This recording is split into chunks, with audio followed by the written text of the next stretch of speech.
कि चलो मैंने मार्केट में पैसा तो कमा लिया, अब बताओ भैया टैक्स कितना देना पड़ेगा।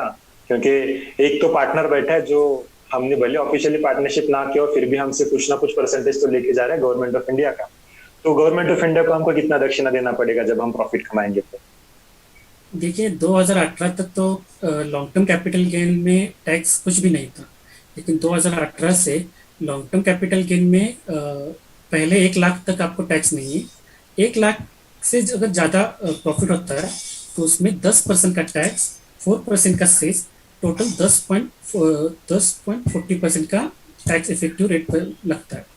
लॉन्ग टर्म मतलब मिनिमम 1 साल तक आपको कोई भी इक्विटी या इक्विटी मार्केट का शेयर जो है उसको आपको होल्ड करना होता है।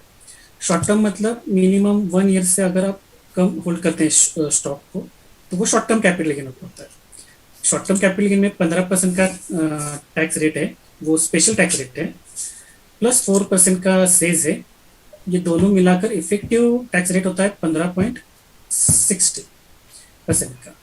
और अगर आपको डिविडेंड मिलता है तो डिविडेंड डिस्ट्रीब्यूशन टैक्स पे करना पड़ता है, वो कंपनी करती है।